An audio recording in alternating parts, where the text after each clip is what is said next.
September 7th, 2019 at the Arena, Yas Island in Abu Dhabi. UFC 242, Khabib Nurmagomedov, fresh off of his victory over Conor McGregor, took on one of the most popular fighters in UFC history in Dustin Poirier.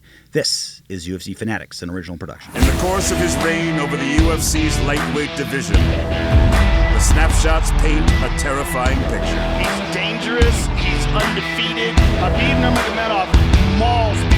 He's where fighters learn of their own mortality. He's gonna break his arm. Then it's all over. Where delusions get turned inside out. Where lights go out and bodies go down. He is relentless. He is ruthless. Where grown men take cover. He's melting. That's it. Still undefeated. And even the biggest threats are toppled in the tide. He's got it. It's under the neck. There's the tap! Khabib Nurmagomedov! Look at him screaming in the corner. Oh, no. Oh, hell is broken loose! Through 27 straight victories, the question grows more intense. Has the man yet been created that can beat Khabib? And if so, what does he look like? This is what I do. I live for this. Khabib, it's time. Tonight, as the UFC returns to Abu Dhabi in the United Arab Emirates, a presence will be felt. A high-powered juggernaut of striking prowess. Poirier, hold it on! That is it! Poirier by knockout! A mean and driven challenger who has heard all about the invincibility, and with the undisputed UFC lightweight championship on the line, has made it his personal mission to destroy it. I want to stop this guy. I want to submit him. I want to knock him out. Oh! And I'll show you I'm the best in the world. When you're undefeated, a lot of people want to watch how you lose, but nobody can beat you. But first, it's a lightweight showdown between two of the most explosive fighters going. The highlight reel Brazilian, Oh! Barbosa does it again! who has scored some of the most memorable finishes in UFC history. Another highlight for the reel! Tees off with the Irish Dragon, a vicious contender who is elbowing his way foe by foe Elbows back in, elbows swinging down. all the way to the top. Big elbows. Wow. The Irish Dragon wants a finish from Paul Felder. And finally, it's time to unleash hell.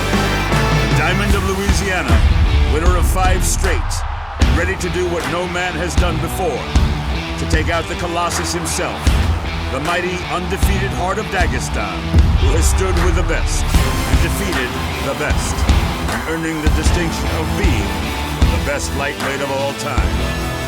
Tonight, from Yas Island, Abu Dhabi, in the United Arab Emirates, it's UFC 242, Khabib versus Poirier, and it starts right now.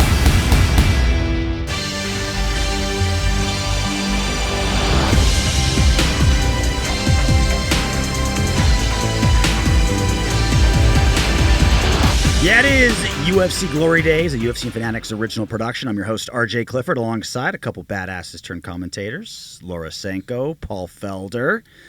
How we doing, guys? We excited? 242, Khabib action, million by pay-per-view, a lot of eyeballs. One of the biggest ever. One of the biggest ever, Yeah. right? Yeah, just co-main event on that one. No big deal. No big deal, right? No big deal. I would say at least 900,000 of those buys were to watch the rematch 1,000%. between Paul You know. Felder, Edson Barbosa.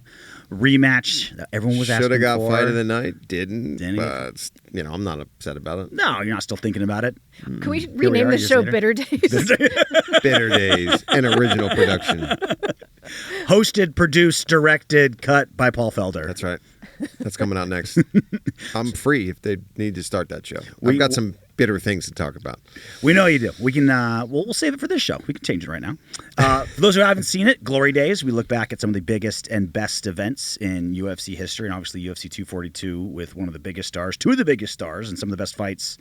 Some of the best fights that we've had in the UFC. So again, like I said, it was September 2019.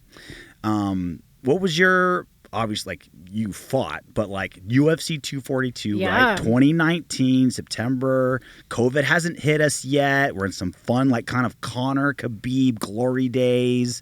Going to Abu Dhabi for the third time, but it kind of felt like a first-ish time. It was an interesting time in MMA. Like anything, when you kind of are past it, it's almost more fun to look back at it because it's literally the glory days. I'm not saying those days aren't, we've got more glory days ahead of us, of course, but looking back on it now, you can really appreciate how big the rivalry between Khabib and Conor was, and therefore how big Khabib became after that. And every single fight he had after that was just absolutely one of the most massive pay-per-views ever. I was not there. Paul was obviously there as the co-main event. I'd love to tell you I watched it at like some cool pool party in Vegas. I was at home. Okay. But Yeah. Comfortable, couch watching, loved it. With your 7 laptops, taking notes, 100%, analyzing, yes, right? Getting ready to call it. Yeah. Absolutely. Yeah, I mean, it was a good time to be in that lightweight division, and a really hard time too, obviously, because you had Khabib at the helm there, just dominating absolutely everybody. It was who you knew you had to try to work towards to get to fight. So scary, but also super exciting times. I mean, I was there the day the Conor situation that kind of started the whole beef between those two guys, and the return to Abu Dhabi. I remember when I got the call from Sean Shelby, and me and my manager kind of got this rematch presented to us, and it was a co-main event on that card with Khabib headlining it. I mean, it was just beyond a massive opportunity for me. Somebody in the lightweight rankings who was really trying to have that next fight to start climbing the ranks and set myself apart. So it was just a huge opportunity. I remember dreading it and loving it all at the same time because I'd never been to Abu Dhabi. This is obviously before all the million fight island trips that we took and spent weeks there at a time. So it was kind of nervous energy, but also I was stoked to be on a pay-per-view, stoked to be in a big spot like that. And you almost get shadowed by Khabib. Even when you're the co-main event on that, it's like there's so much hype going into this man and that main event that it almost didn't even need a co-main event. Yeah, this fight had so many main characters, right? It's Khabib and Dustin finally getting a shot and your rematch. But I think Abu Dhabi is actually a character of this show because when the UFC had giant pay-per-views, it was Vegas, maybe MSG. And it's crazy that we didn't think that. I remember when there was all the rumors of where is Fight Island going to be. Yes. I never in a million years even thought of Yas Island in Abu Dhabi. Yeah. Which is crazy because now you look back, you're like, oh yeah, it no kind brainer. of makes This is complete going to sense. sound really stupid, but I was convinced. I swear to God, I was Cruise ship? A cruise ship. I thought we were kinda going to hoping that's where it was gonna buy be. or rent a cruise ship. Because, at the time, everybody... International waters. No one can stop us. We're all in a bubble. We battle pirates. Could you imagine? I'm the captain now. Yeah, that would have been fun. I kind of wish it had been on a cruise ship, but... International waters, could have done anything. Monkey knife fights for prelims. Could have done anything. Oh my gosh. Been wild. Crazy. So September 2019, the number one song by Lizzo, Truth Hurts. I don't remember one it is either. that one? No idea. my favorite. I'm a 42-year-old father. No idea. But that was according to the internet. It Chapter 2 was opened that same weekend. And I'm a huge It fan. Yep. That movie terrified me as a kid. So I remember actually being really excited to go see the first one and then to see the Chapter 2 of all this thing. 100% out on Clowns. Did not watch. Angel Has Fallen was another movie that came out. Joker with Joaquin Phoenix was just days away from releasing. Man, already dominating that's a good film one. festivals with its buzz. Love that movie. Not the second one as much, but the first one. First one was amazing. Yeah. Disney Plus was just about to launch. The streaming wars were about to get underway. It feels like streaming wars have been around forever. It was like, no, it's 6-7 years ago. Was it really, really heating up? Yep. And Hurricane Dorian had just devastated the Bahamas and the East Coast. Were you ever caught up in Dorian? Was that at all part of ruining your training camp, or it was more southeast? Yeah, it was more in the south. Maybe didn't get up to Philly. Can I just go on record? I don't remember any of that. I remember all the movies I remember. I don't. I mean, I remember Joaquin Phoenix playing the Joker, but I didn't see it. Yeah, I don't. Have you still not seen it? No. You should go see that one. Laura's like, it's just fighting 24/7. I don't do anything You need else. to see Joker. Amazing performance. So fun facts. Roughly 26 million people, 24% of adults in Russia tuned in to watch Khabib's title fight. That's insane. On Channel 1 Russia. It's a free TV. It was free in Russia, right? 1/4 of the adult population of Russia Was watching Khabib. Was beat watching Dustin you. Poirier. Was watching you. Well, they were probably there tuned for in you. after. Yeah. An alarm goes off. It's time. Felder's done winning / maybe not winning a split decision. You won. I don't think we really grasped what a star Khabib was. It was crazy how he became a household name in North America. Like people were like, "Oh, who's the baddest guy?" Oh, Khabib, that crazy guy, wrestles bears, beat Conor. He was 10 times that in Russia. I feel like it was the first time we saw someone become a true superstar who spoke basically no English, was not in any way sparkly or, I mean, he's engaging now, but like the he's version not handsome. No, I didn't mean that. I'm just saying like there's Pretty nothing. sure that's what you're alluding That's what to. I heard. There's I've heard you say that before, my and that's God. what it No, sounded he like. is listen, a fan of this I show. get enough so. from that group of people that The claim Russians? I What, hate you on don't them. like the Russians? No, I do like the Russians, but people But you don't like claim the I don't. Dagestanis. It's the people think I'm that. People anyway. I'm not. I mean, I've kind I'm of on gathered that from record. your commentary. Piece it together. I'm going to have to create a highlight reel of me just completely, highlighting how amazing they are. What do you mean? We already have them DC people? for that. Yeah. That role's already been filled. Thank you. That's a great point, actually. The main card began at 11 a.m. West Coast time, where I watched one of those beautiful morning cards where you kind of like have like brunch, right? Yeah. Mimosas going into it. Yeah. John Anik said it was 95 degrees. He opened up with the broadcast. It was 95 degrees outside. He said it felt like 120 degrees. And there's like memes of Susie, God rest her soul, makeup artist, blotting Dominic and John, just trying to like make their faces not melt for 30 I heard seconds. that there was supposed to be a third commentator, but the body heat that would have, leaked out of them would have been too much for the arena. It would have been 130 degrees. They had to do two. With DC. Just too much. Pushing too much space. Anik is already a very sweaty individual. He sweats. I can't even fathom what that would have been like for him. It would have been good for John Gooden if he had been there because he He's pees cold. so much during a broadcast. I don't know if he would have had to pee that's as a much good point. because he would have sweated out. peeing out of his pores instead of somewhere else. 4 of the 5 main card fights were at lightweight, deepest weight class Crazy. in mixed martial arts. Like you could do a whole card of just lightweight, and it would be a good. It would be an banger. amazing card. Every It'd be a time. good card. I remember when the UFC did their all heavyweight pay-per-view. You're like, just do that at 155. Yeah, Do it let's at 155. not because How did that can that be go? really exciting or really rough. Yeah, it had its highs and lows. Yeah. Highs and lows. Sounds about right. So, again, I think like the main character outside of the fighters was the heat in that arena. What I love is that you feel the heat in here.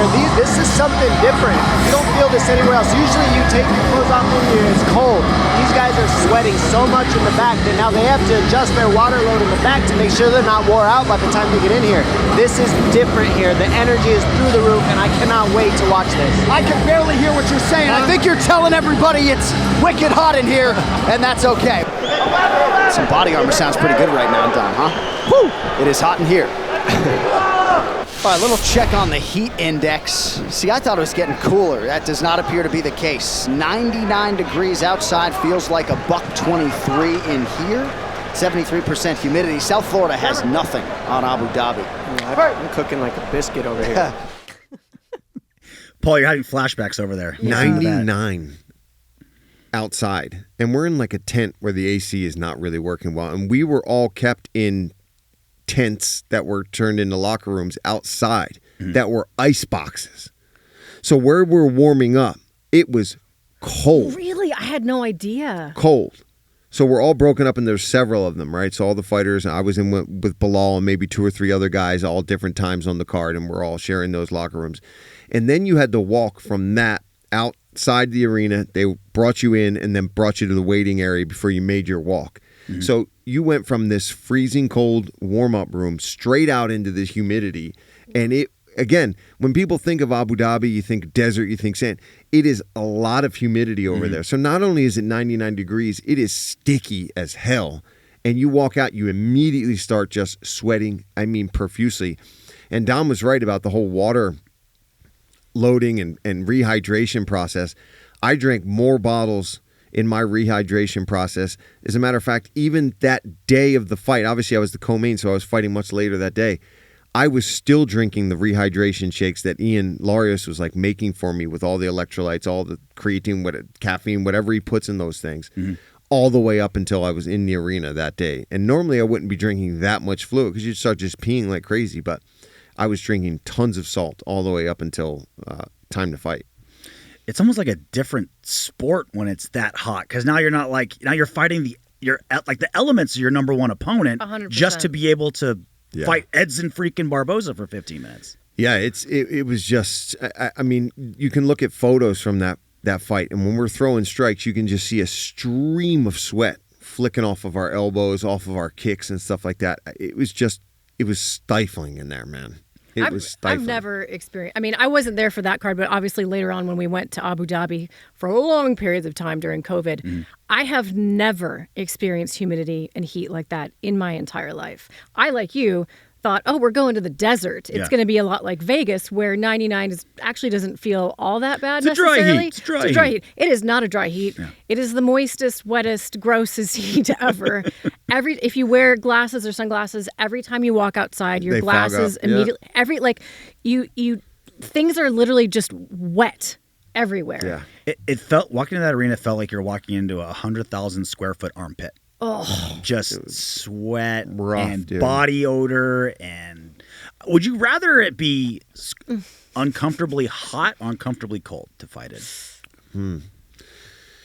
I think for fighting, I would rather it be still uncomfortably hot because at least your muscles are loose. You're not going to be stiff. You're not going to necessarily injure yourself as badly. You just got to really deal with the rehydrating and making sure you're getting a lot of electrolytes in. Whereas if it was actually freezing cold in there, think about how every kick you get hit with, and every time if you take a shot, a penetration step, and you land on your knee on a cold, freezing mat. Because I've trained in gyms in Philly, like my old Muay Thai gym, Philly Muay Thai, back in the day, didn't have air conditioning, didn't have heat.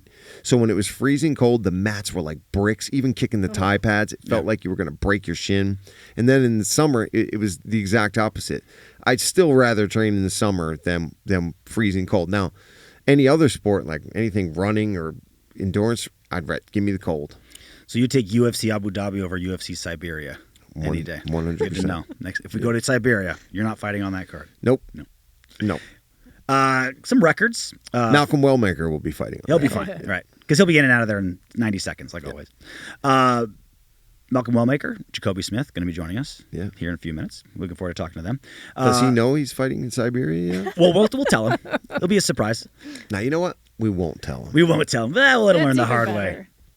A couple records. Faraz Zion was the 6th youngest fighter in the UFC at the time when he made his debut. 7-2 in the UFC now on a 5-fight win streak. That's made his debut.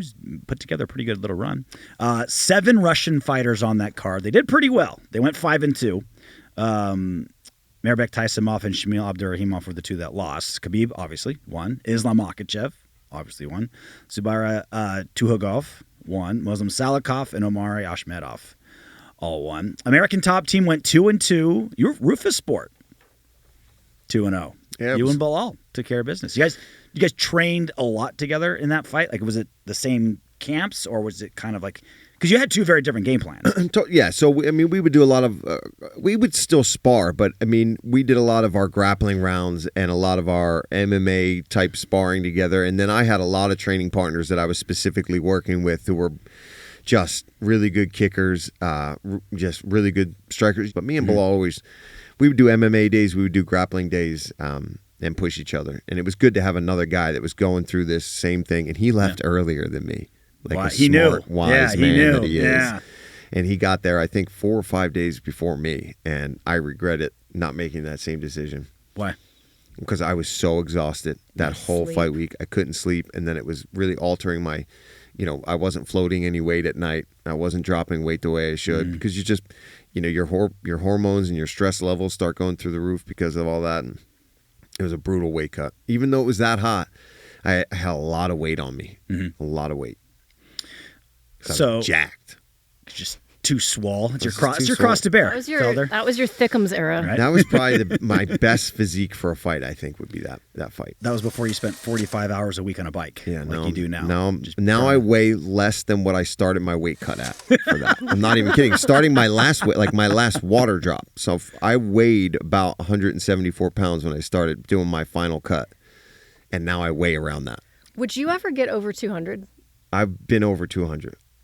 Wow, that's impressive. I was like 202 one time, Just and I solid remember, muscle. and that's when I started running. It was during the pandemic, Really? and I was like, I remember talking to Christine. I was like, "Yo, this is I not just saw good. a 2 on the This is scale. not good." Very it was done. I'm used to seeing the 1.9, but then when that started with a dose, I was like, "Oh, this has got to change. Got to clean something up here. Let's stop eating that Halloween candy." Well, I was going to do our hits harder than a Ford Escort favorite stat, but 202 might be my favorite stat now. But we'll try to find a silver medal for it.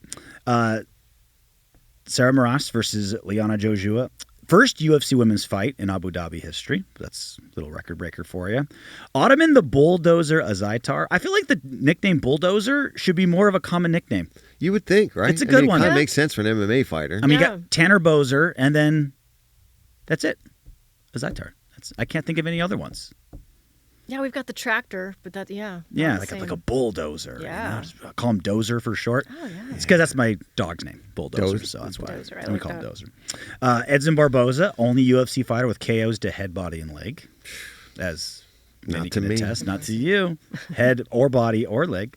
Maybe destroyed my kidneys for a while, but This is when Diego Ferreira was driving 9 hours each way to get to Fortis I MMA. can't believe That's he did that. insane. I don't know if I believe that. That's crazy. He would. I remember him talking about it. I think he would spend a day or a night or two and then do it all over again, but then would drive right back not far after that. I'm like, Yeah. bro, that's not sustainable. I was driving to Brick, New Jersey to train with Nick Catone and Mark Henry and all those guys when I was sparring with Edson, and that was an hour drive each way to Brick, New Jersey, sometimes maybe an hour and a half. I couldn't do that anymore. I did like 1 or 2 camps with those guys, and it had nothing to do with necessarily the training partners. But you can't too much time, and I would go spar Edson. Yeah. They get back in a car for an hour and 15 minutes or so. Not good for the body. Anything over an hour would be crazy. I mean, that 9 hours, that is a legit road trip. That's not only that's a long road trip. If I don't have a close parking spot at my gym, I turn around and I go right back. You're like, It's like, "This I'm is not not worth it." I'm not It's- walking 10 seconds. I'm going Yep. to Chipotle. Yeah. Universe didn't want me here Yep. today. It's I'm a out. sign. I would have Yeah. gotten hurt. I'm out of here. Betting lines. You guys want to guess or do you remember? I probably can guess who the favorite was in the main event. I don't know the betting line for Khabib, but I imagine he was a pretty big favorite in that. I'm My- going to go minus 600? Not quite that high. 455. Minus 455. Do you remember your odds against I Edson think in the I was a rematch? slight underdog. Plus 110. Yeah. Yep. Barbosa minus 140. Prove those bitches wrong. Right? In your face. What do they know? So shuffling the deck here. If you remember, this was during, this is right after Khabib's suspension, after he went full eagle against He sure did. Connor in their fight. It's not an eagle. So Dustin Poirier. Oh, and speaking of Max- Eagles, Oh, shut up. good game the other day. Can you tell Right it's football up. season when we're recording this? Yeah. But we're moving on. Khabib's suspension opened the door for Dustin Poirier and Max Holloway 2 at UFC 236 for the interim title, right? So Dustin did get his title, right? Interim. Had this fight here. Some undercard notes. Ottoman Azaitar got called for 50 Gs and got it. Do you remember the other award winners? There was no fight of the night. There Yeah, was 4 performances. I remember that. Bilal, right? Did he get one? Bilal, yep. I was happy for that. though. Yeah. I was very happy. for that. Khabib, and then Muslim Salikov. Yeah. So That makes sense. Yeah, the not rare, but one of those There's 4 been performance bonuses. there's been 2 times where I've gotten shafted because there's been so many standout performance of the nights that they and it That still they don't happens do a a lot fight now of the where night? Dana will even give out more performances if there's some that are really worthy of it and no fight of the night. And when I fought Mike Perry, we were clearly fight of the night that night. And when I fought Edson, I thought that competitively fight of the night it was us, but there was other standout performance bonuses. So I really should have like 10 performance bonuses, but I don't. We really should have 4 Super Bowls, but we don't. I'm sure Dan will write that check for you one day. Just be like, you know what? I went back in the records. Paul was right. Paul was right. 10. Here's 10 fight of the night bonuses for you. Hey, you know what? I got a job here. That's the bonus checks we that go. I'm The getting gift that now. keeps on giving. Yeah. You get to be here with us. UFC Glory Days. More undercard notes. This was the debut of Lerone Murphy. The only blemish on his record, it was a draw.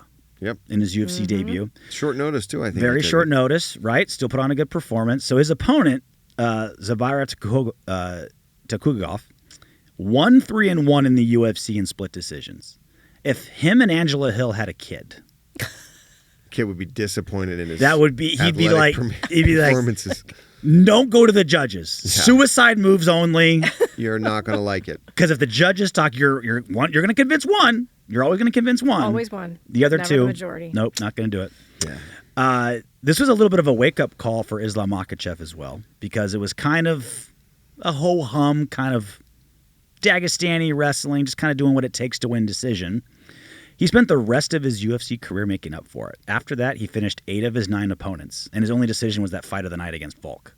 It's crazy. He really did turn it around, because I remember everyone knocking him for that back in the day. It's like, yeah, you're getting W's, but man, it's not exciting. And then he definitely turned the corner and started just battering guys. And even on the feet, started looking better with his kickboxing, started hunting those submissions a lot more. And now, I mean, we see where he's at today. And he used to be kind of boring. People didn't want to see him fight. It's crazy how that's really not, I mean, I wouldn't say it's common, but it's also not uncommon necessarily to look back at the beginning of a fighter's career and remember your opinion of them, and it's totally different. Yeah. Do you remember when Leon Edwards was like, no one gave a single crap about him for a very, very long time. If you were an analyst, you're like, that guy's really good, but not really necessarily fun to watch. And to your point, Islam got knocked out in a fight, had a lot of boring fights, and now is number 1 pound for pound. Yeah. I feel like the Dagestanis have shed the boring wrestler label as a whole, more or less, right? Because Khabib, he wrestled, but it was always fun. He was punching, submissions, breaking you down, mat returns. Islam learned to strike. And even I don't feel like lay and praise even a thing really anymore, right? Well, I mean, I'd say the closest thing to it was just recently with Chimaev and Hamza. Dricus. People are, but again, I know he's got the ability to turn that around. He's another guy that he can turn that around. Now that he's gotten that one out of the way, I'm hoping that, because he used to open up a lot more on the feet, but it's also got him into some trouble in the past before too. So I mean, I get why he wanted to play that one. When you're taking him down that easily. Yeah. It's like, okay. You need a little resistance to not do that. I'm not going to shift my game plan for this. And to my point, so Hamzat obviously gave a lay and pray performance, but of his 15 fights, the other 14 were were the exact opposite. 9 first-round finishes, a fight of the night, a nail biter, a couple second-round finishes. You got to forgive the guy for having one performance where he's still dominated. You just, you got to let it go. 50-45 the champ. Yeah. It's like, okay. We'll let you have one, you get a pass. Hamzat. We're very generous like that. Yeah. Some of the main card notes: best striker versus best grappler at 155. We have called Dustin Poirier, Khabib Nurmagomedov that in 2019. Yeah, I mean, I would say he's definitely one Yeah. of the better strikers that was in the division at the time. And I mean, no doubt about it that Khabib was the best grappler. Because they're obviously both well-rounded. But if you say who was the best wrestler, who was the best striker at 155 in 2019, Dustin was on a good striking run at the time. Wasn't he? He was on a really good run at the time. Poirier was 5-0 and 1 no contest, 5 performance bonuses, and he was the interim champion. So that was one of the most action-packed runs at lightweight in UFC history. Poirier's run at that time was something really, really special. And he looked so impressive against Max. I wanted to fight him so bad. Poirier? Oh, yeah. That was the one that always got away. And I love Dustin. I talked to him even after his Max fight, for his retirement fight. Not about any of that, but just I've always had nothing but respect for him. But that was a fight that I always thought would be, man, that would have been fun when I was in my prime. And he was kind of on that run. And maybe even before he really went on the really big run, because that's when I was really trying to get it. And it just didn't happen. But he was a guy that I always thought would have been just a Can we start a Glory Days promotion and just do the fights that got away? Retired fighters only, right off the couch. Tony Ferguson, Khabib at 200? Yes. At 200 pounds? You and Dustin. I'm way more off the couch than that guy. No, that's not good for me. If I started a Glory Days production or a promotion, it would be the trilogy of you and Edson Barboza. Yeah, I guess that would have to happen first. Huh? I think we should just do it like Rocky III. where you just both walk into a gym, already Yeah. gloved up. You want to ring the bell? Yeah. Ding, ding. And you guys walk out, and maybe you guys tell us what happened, maybe you don't, but at least you two. Just for us, for closure. Just for the closure. I just hit him with a hammer. Nobody sees him. He doesn't remember. I'm like, oh, man, I caught you with a mean elbow, Yeah. bro. Paul's elbows were vicious. There's a its cranium just completely caved Man, he in. fractured his skull. And why is there wood splinters in his face? That's crazy. He tripped falling out and hit. He was just so beat up. So Dustin Poirier's run leading up to Khabib. Jim Miller, majority decision, fight of the night. That no contest with Eddie Alvarez when he got illegally kicked. He was about to be a barn burner. The body triangle against Anthony Pettis, that weird like rib pop the rib. thing, right? The Justin Gaethje TKO. Then he got revenge on Eddie Alvarez. Then he got Max Holloway. 6 performance bonuses in 6 fights. That was a crazy run. It was one of the most impressive, almost all stand-up fights leading up to that. Yeah, he's so much fun to watch, man. And you talk about a guy that, again, turned everything around. Had some losses at I mean, who knocked him out back in the day? But was it Bobby? Connor. Michael Johnson. Michael Johnson. Connor. Yeah, Connor did. Michael he Johnson knocked out did. Bobby Green, right? Yeah. Yep.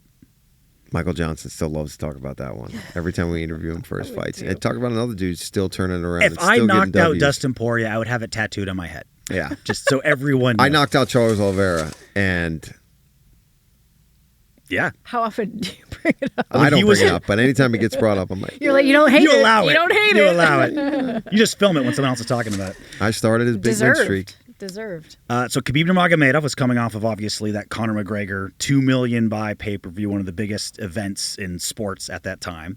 Before that was the Ally Quinta Brooklyn one, where you almost got to fight Khabib with the dolly. A crazy week, man. And he beat Edson Barbosa before that, Kimura Michael Johnson before that, TKO'd Daryl Horcher before that. Poor Daryl Horcher. Poor Daryl. I had trained with Daryl Horcher for a long time. He was a CFFC guy too, and he would come and train with us, and you get the rough end of the stick there when you got to jump in there and face Khabib. Because I think, like, obviously, like with Khabib, did he leave a little too early? Did he retire too early? Blah blah blah. He was only had 2 defenses of his belt. Well, technically 3, right? Connor and then Dustin and then Gaethje when he retired. But before Connor, like, he really didn't have like a ton of legends on his resume. Like Ally Quinta, very good. Not title challenger. Edson Barbosa, obviously fantastic. Very nice matchup for Khabib. Yeah, big time. And just, Michael Johnson fought at like 145, right? He didn't, so when he fought Dustin Poirier, it was a little, like, obviously he was the star for beating Conor McGregor, but it's like, both these guys could really use the other on the legacy. Dustin was the star forever, action-packed guy, never was number 1, could never get to number 1. He needed that. And Khabib Nurmagomedov was just like, I need to rack up some scalps of some big names if I'm going to leave early, like he was talking about. That easily could have been a gotcha fight for him. I was saying, like, these trap fights, they're kind of real. Like, if you we see it all the time. Fighters will, fight in a million buy pay-per-view or fight the champion, a huge promotion, big everything. It either goes their way or doesn't. And then the next fight, it's like, how do you get back up when you do that, right? Like when Jake Shields fought George St. Pierre, and there was like this massive pay-per-view, he goes and gets knocked out right away, right? It's like, how do you like when everything around you's quiet, how do you bring yourself back up where that was? And I thought that could have been something that could have happened to Khabib. All that hangover of fighting Conor, and now you're in Abu Dhabi fighting a great fighter, but, not the star of the sport. Yeah. Yeah, especially when you're, a big favorite coming in, and maybe you, like we talked about, maybe you don't take it as seriously. But I think that's why Khabib is who he was and did the things he did, because I don't think he's ever taken anybody. Too much respect for the game. Yeah. This was the first time in UFC history that Khabib's father, Abdulmanap, was able to corner him, because it was in Abu that's Dhabi. right, yeah. That was another reason why I thought, okay, maybe Dad's there. Like, obviously his presence is good, but maybe the pressure, Abu Dhabi, all could have went into that kind of like trap game mentality. So Dustin Poirier, when fighters lose, bad, it's excuses is the wrong word, but you'll often find afterwards, oh, they were fighting this injury. Oh, like the weight cut was terrible or whatever. Everyone I've talked to about Dustin that was in or around him. The guy who did the embedded is a friend of mine. I talked to him. I've talked to Mike Brown about it. I've talked to Dustin about it. He's like, he was dialed in. Yeah. Weight cut went great. Training camp went great. No significant injuries of any time. Completely dialed in. Gave Khabib his best. And just Khabib was just at that level. He said it, too. Yeah. I mean, I always think that it takes a lot of guts to openly, after the fight, just be like, he was literally the better man tonight. Yeah, I mean, and that's why we've always loved Dustin, too. He's an honest, classy guy. He's not going to feed you any bullshit. Mm-hmm. If he thinks that it just wasn't his night and he was beaten by the better guy, he'll be the first to tell you that. Mm-hmm. And that's why everyone loves watching him fight. Let's turn things up a notch. Malcolm Wellmaker joining us here on UFC Glory Days. Thanks for coming on, man. Thank you, man. I'm glad to be here. Undefeated UFC superstar. It's been going good. It could be worse. Yeah, it could be. Things could be worse. That's right. Yeah. That's right. I'm happy with everything. Well, I'm glad you came on. So UFC 242. Mm-hmm. Do you remember where you were when you watched it? What was going on? Didn't even watch. Probably didn't watch. That's your answer right there. Yeah, 2019. I didn't watch it. Yeah. So it was Khabib Nurmagomedov and Dustin Poirier. Right. Right after Khabib Nurmagomedov beat Conor. Yep. So he's like the world's biggest superstar. Mm-hmm. And it was at Abu Dhabi. Mm-hmm. Back when going to Abu Dhabi was like a new fun thing. Right. It was 120 degrees in the arena-ish. Paul fought on it against Edson Barboza. So hot. Which is crazy. Which is wild. You ever had to fight in what? Because everyone's got stories that were on the the amateur scene or regional scene. Right. I remember cornering teammates in horse stables. Yeah. We're literally dodging horse dropping as we're we're working on our clinch game, right? Like, Yeah, did you yeah, ever yeah. have fights like that? I had one of them, which was probably the worst one. It was the last local fight before I got my Contender Series shot. And the actual venue we fought in was about a 20-foot walk away from the warm-up building. But it was in January, and it was like 20 degrees outside. So, like, everybody was getting warmed up. And then I was putting on, like, 4 or 5 coats, as I walked from the warm-up area. Warm. Yeah, it was ridiculous. And I was the last fight of the night, and that card in particular, for some reason, the promoters tried to do as many as they ever did. So it was like 23 fights on the card. I didn't fight till like 1 in the morning, and half the crowd had left. It was horrible. I mean, I knocked the dude out, so I was happy, right? But the warm up was rough. The walk through was bad. A lot of guys was getting injured. They was like popping knees and stuff. I feel like the weather had a lot to do with it. Yeah. But local promotion stuff, fun stuff. Dude, I don't miss those days when there was like 25 fights, like half the card's amateur, and then there's a couple pro fights sprinkled on at the end. You got to wait all night, and you're there probably from the beginning of the night on. They tell everybody get there at like 4 o'clock. I fought a girl on meth once. What? I did. Wow. Was she strong? Where'd you get the meth? Well, I didn't give it to her. Oh, I thought you did it on. No, I thought you fought on. Oh, okay, no, sorry. I didn't. No, sorry. I fought a girl who was on meth. Oh my goodness. At that point, Laura's like, I'm gonna adjust my supplements a little bit. Yeah. That's I'm find a back alley somewhere. Yeah. Give me something to help out. Yep. Well, now that you can get to the UFC and you're like, oh, it's gonna be air conditioned Taj Mahal. Oh, no, you're in a man. tent in Abu Dhabi. It's 100 degrees. So let's go through. We were lied to, by the way, too. Really? They were trying to build an arena, and obviously the arena never got built, and ended up just being that kind of makeshift tent that we ended up fighting in. It was like the fights happened in a tent. Yes. Yeah, it's not like it was like a temporary structure. It wasn't like wow. It was built just for the event. And this is when the Abu Dhabi cards were starting to happen. Like it was a new thing. It was the second one after. When was the third one ever? Third one ever. So there was that BJ Penn, Frankie Edgar, very first one, right? Outdoor in a tent. Then there was another one, and then it was a long gap, and then this one. Yeah. Oh my goodness. And then 6 months later, COVID, and this was we were like the there return to. Yeah. It was 2019. Yeah. Goodness. So let's get some awards out of the way. Embedded scene, the Nate Diaz Eat Your Vegetables Award for best line from Embedded. This one's so the star of Embedded was Paul. We'll get to him. So just for a disclaimer, Christoph sent me a bunch of links to watch to try to do some study. And I fell asleep on the fights, but I watched all the embeddeds. I watched every single. I like 15 minutes of embedded. And last night I get to my bed and I watched Khabib, I watched Bilal, and I was gonna watch yours next because I've never even seen one of your fights. So when I was watching you in embedded and you was ripped up, I was like, I've never seen. And you was stealing cookies, and you was like, these abs ain't gonna be here long. Saving them for later. That's right. And I was like, I've never seen that version of him. I've only known him as like, calling my fights and the personality. So seeing that was incredible, man. But I watched every single embedded, so we can talk about the embedded. But perfect timing. I love it when a plan comes together. A lot of fun on embedded. Yeah, I find it hilarious that the embedded kept you awake, but the actual mixed martial arts action put you to sleep. I like learning the personalities, man. The characters. Short are funny, attention man. spans with their TikToks and diet sodas. For the plot. That's right. That's Internets. So here's the Nate Diaz Eat Your Vegetables Award. It's a real veteran move. The guy who wraps his own hands. Cinderella, man. Only you and Andre are the guys that do that.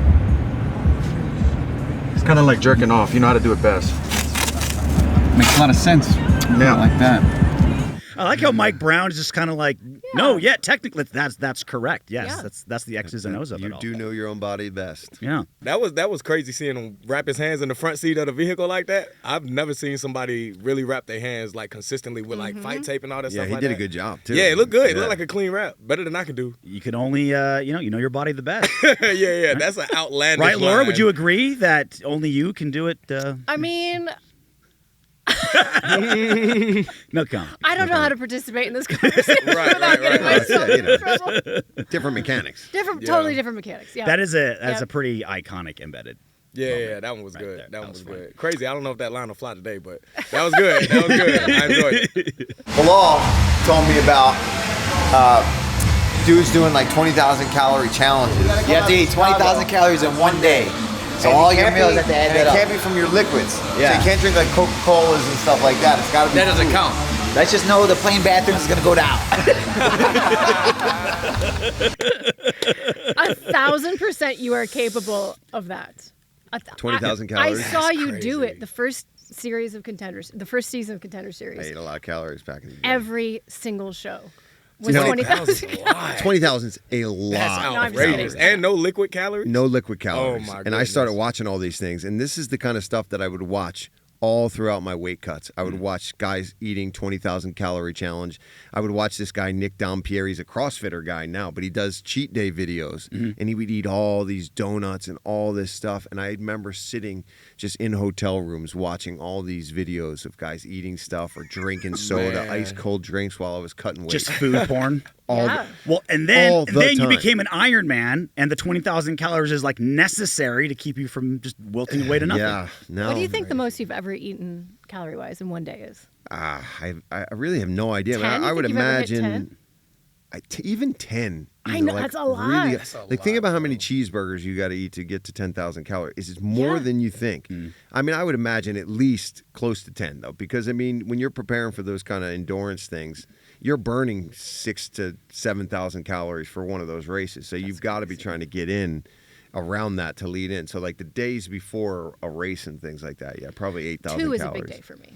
2,000 calories, When you're cutting weight, you're like 20,000 calories. I could do that easy. Yeah, and then you start eating, and you're like, stomach shrunk. You can't eat nothing. I can't eat anything. Even when you're trying to rehydrate and bulk back up, the first couple meals, you're like, I'm going to crush everything. And then you start eating, you're like, couple bites. You're physically hurting from your stomach kind of expanding. Yeah. Like I said, Felder completely took over embedded, so there's a lot of Felder here. No, it was good. It was good. It's good. Mrs. Felder, the MMA coach we discovered existed. My mom's the one that taught me how to fight. Don't ever let anybody fool you. It was not my poor father. It was my tough-ass mom, who's the nicest woman in the world when you meet her. You cross that woman, and she was ready to throw down at the drop of a hat. I sound really freaking tired right there. Yeah, I can imagine. You were skinny. God, I sound awful there. Yeah. Long plane travel, cutting weight. Oh, God. Yeah. That sounds rough. You ever seen your mom throw down? I've never seen her throw down, but I mean, I've got stories for days. One really quick one, my brother ended up getting like pushed down the steps or something down the street from this kid. And my mom just went down the street to kind of talk to the mom. She had no ill will, wasn't trying to go down there to start a fight. And the lady was like, oh, well, your son deserved it, and like slams the door in my mom's face. This is years ago, my older brother. And she then opens the door, goes in, grabs the woman, drags her by her hair down the steps out onto the street in South Philly and starts punching her in the face. Oh my That goodness. is awesome. That's crazy. And my mom, if you met her, Malcolm, is like sweet, super nice, super chill, Yeah. like doesn't want, but that's definitely where I get that right spark and that attitude. Remind me her first name. Marion. Marion. Shout out to Marion. Was she the one that would like come to your fights and be like in the crowd and you have to be weary of what she's gonna crazy. do? No, my mom would never go actually watch the fight. When I was in the regional scene, she would show up because they were local. So Yeah. she'd come to the fight and then she would leave and go smoke cigarettes outside until it was done. And somebody would tell her the results. When I was fighting for the UFC, she would drive around in the car waiting for one of my uncles or my brothers to call her and say, okay, Yeah. the fight's over, this, that. Oh The mom gene, it trumps everything. It can be the hardest woman in the world when you piss her off like your mom. My mom's world's biggest sweetheart would never even. When I had my first fight, she found out about it afterwards. And she's like, called me. She's like, oh, hey, RJ, thanks for telling me about your fight. I'm like, oh, I thought you didn't want to know. Like, I'll let you know. She's like, no. Thank you for not telling me. I never want to know when you fight. Do not tell me. How's your mom react? She about the same. She'll come to the fights, but like she literally like watch the fights through her kinda. hands. Yeah. Like, you know, she's scared to watch it. She's happy for me, but the whole time's nervous. Yeah. When I first got into it, she was like, "You gonna break your hands? How you gonna weld?" Like, you know what I mean? She was like that mom, but she's super happy with Yeah, how I it never is even now. thought about that for you, Yeah. especially when Yeah. you were still doing that stuff. I mean, that's I definitely you need did. your I hands. broke my hand and had to weld still. I had to learn to weld with my left hand. And she's got it easy because you whoop everyone's ass. Like, right, imagine yeah, if I you had were it in good. Imagine if you were in wars. If you had to like Oh, my Felder hooker goodness. it or Oh, something. my poor mom went through it. Yeah, she went through it. So in the countdown show, again, a lot of Paul. And sometimes we forget, right? Girl dad, commentator, fun-loving guy. You were fucking terrifying when you fought. Take a listen. See, there you go. What better thing to do than go and find that guy that gave you your first loss and go start training with them? And I learned a lot. But I can't elbow you in the face and try to break your nose. I can't try to split your eyebrows open and knee you in the mouth when I'm sparring. I can when I'm fighting you. So, however those rounds went, it'll be a different story once the lights are on and we're just wearing 4-ounce gloves. Hell yeah. No matter how gifted of a storyteller you are, your deadpan description of how visceral cage fighting is gives me chills. I just knew that fight was going to be violent because the first time I fought him, it was brutal, and I was banged up, and he took my O, and then I went and trained with him. I trained with Edson for a few years in New Jersey, and it was brutal sparring with him. But again, it's different. So I remember I really had to mentally dial in. I was terrified for that rematch because Edson Edson's got a lot of losses. He's got holes in his game that guys have exposed over the years, but I'm a kickboxer and a striker, right? Mm-hmm. So if you're a guy that's going to have to go toe-to-toe with him, you're in his wheelhouse the whole time. And it hurts. Like, he hurts. He hits your liver constantly throughout the fight. Mm-hmm. He must have knocked the wind out of me with liver shots in both fights, probably 5 times, and you just have to suck it up and march forward. I'm okay. It's the only way you can beat him is no matter what he hits you with, you got to get in his grill and make it ugly. And I think I learned from the first fight to the second fight that I had to be even more that. I had to even be more forward and try to get him in the clinch and elbow him and make it ugly. And he's not an easy guy to do that, especially when I don't have the wrestling background that a lot of guys that beat him successfully had in their back pocket. For me, it was, we're just going to beat the crap out of each other. Well, and he's just been through that grind, right? Like the Dan Henderson Strength of Schedule Award, Edson Barboza, from 2014 for the next 5 years until he cut to 145. This was a half decade of Edson Barboza's life right there. Lost to Donald Cerrone, win over Evan Dunham, win over Bobby Green, lost to Michael Johnson, win over Paul Felder, lost to Tony Ferguson, win Anthony Pettis, win Gilbert Melendez, win Beneil Dariush, lost to Khabib Nurmagomedov, lost to Kevin Lee, win Dan Hooker, lost Justin Gaethje, lost to Paul Felder, and then you send him to 145. He went 7-7 over that run. That has to be the best 500 record in UFC history. Yeah, that's the thing. It doesn't tell the whole story. He was fighting he just doesn't care. Like, credit to Edson. He loves fighting, that guy. Like, he just can't wait for the next one. And he is a sweetheart of a guy to actually hang out and talk to, but not when he's throwing switch kicks at you. Yeah. Well, you watch his highlight reel and you're like, how has this guy ever lost a fight ever? Dude, it makes you stay up at night. When you're training to fight that guy. The flying knee against Dariush, the spinning wheel kick against Edem, the body shots, the leg kick TKOs. Like, you're like, oh, yeah, I'm going to go stand in there for another 3 rounds with this guy. It was, I was having trouble sleeping leading into that fight. Yeah. Malcolm, little advice from the veterans. If you can skip doing all that, try. Get the number 1 contender as fast as you can. Try to avoid that as best you can. Yeah, that guy was brutal. Like, I didn't know a lot about Edson Barboza, but I've seen the highlights. I've seen the wheel kicks. I've seen the knockouts, the finishes. I mean, he's a brutal guy, and he throws things like baseball bats. I mean, that's scary to think about, and knowing that you're going to strike with him. You know, and even in the embedded, you said that. You said you was like up at night thinking about, what if I get hit with this again? What if I get hit with that again? And you know how it is as a fighter. When you're getting in there, you're like, the last thing, you can't help but think of the worst case scenario, right? We all are positive. We all have a good mindset.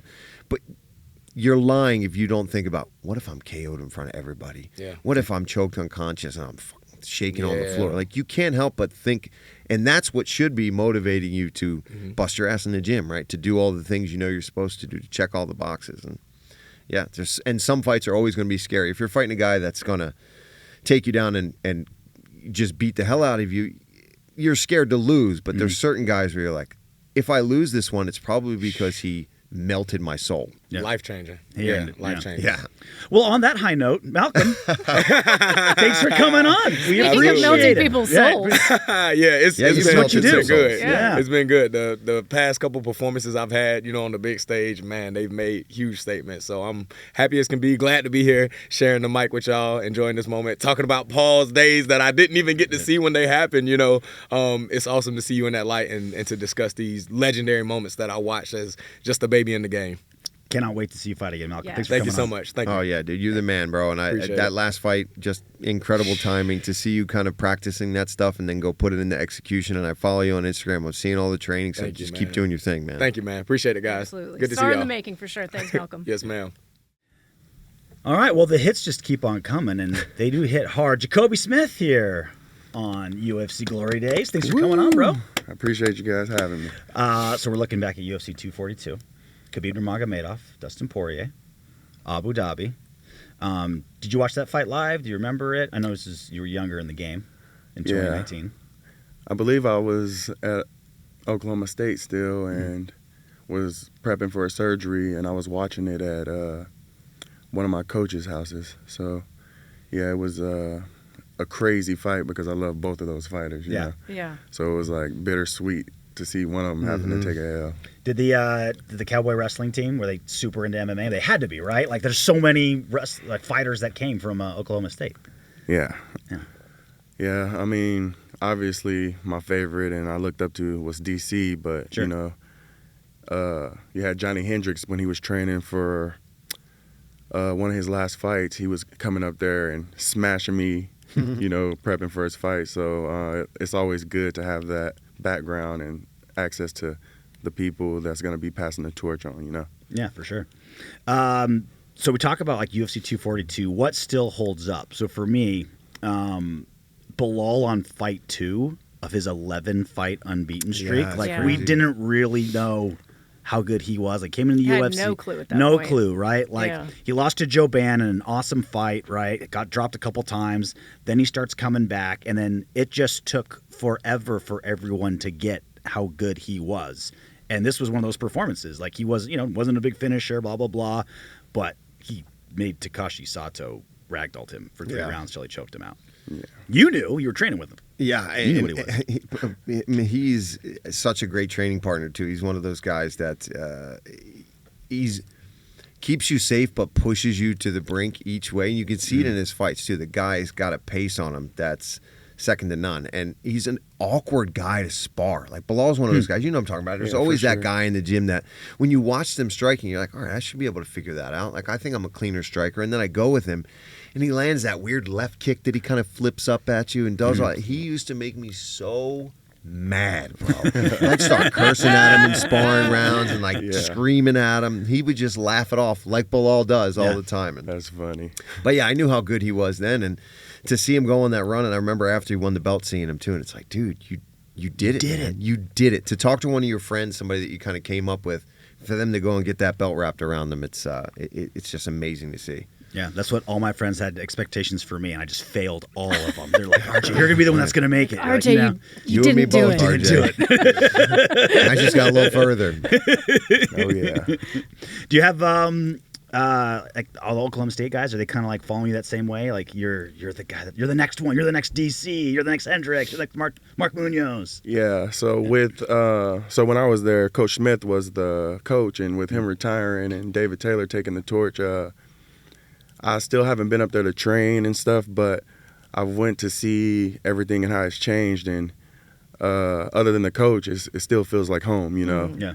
The fighters still support me, they're supporting me on fight days, on social media, so it's great. And there's a few in there that was in there when I was in there, so like Dayton Fix, world champ, world silver medalist, and so it's always a great atmosphere, especially with being around wrestling, that's home ground, home base, so it's easy to train with those kind of guys, yeah. Got to keep those pistols firing. Keep those pistols. I mean, I'm telling you what. Keep that shot I love that campus. I love that. It's my second favorite Big 12 school, but it's so fun to go down there. Who's number one? K-State. Ah, I know. Come on, Listen, Laura. if you're a K-State fan, that means you're a real fan You of put your college time in. sports. You put your Yeah. time in. Like, you're not winning a whole lot of glorious Absolutely. awards, But yeah, Midwest, absolutely. Basketball for sure. Yes. How much of your game, and if the answer is 0, don't be afraid to make me look like a fool, do you mimic off of Khabib? Because I feel like your top game and his game, I see a lot of similarities.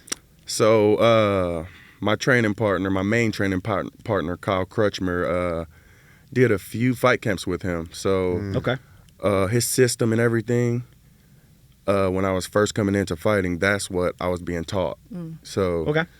And then I had hand and knee surgery when I was first training with them, so I didn't really get a lot of hand-to-hand, but Khabib was in my corner, and then when I was healed enough, Islam was my fight partner for some of my earlier fights. So I got a lot of their system in my wrestling. It just drains. Decent training partner. Yeah, not too bad. Yeah, Not too bad. A couple of good guys. You can't be too spoiled. Yeah, because it's just such a draining style. Like especially like in this fight with Dustin, right? His first takedown came in like a few minutes, and then Khabib's second takedown came like just like a minute, and then the third one came the opening 30 seconds. It's just like if Khabib got on top of you for like 3 minutes, the fight was over. Like the fight kept going, but the winner was decided. He just drained. You could see everything. the soul leaving people's bodies when you watched him. Like I remember when he fought Edson, you could see in just the eyes of Barboza just being like, Never been there before.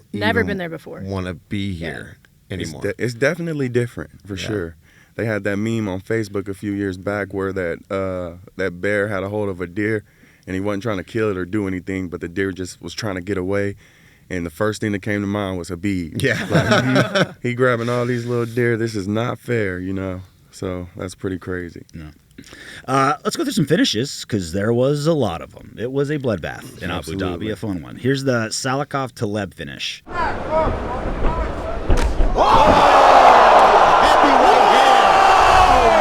Goodness. Muslim Salikov have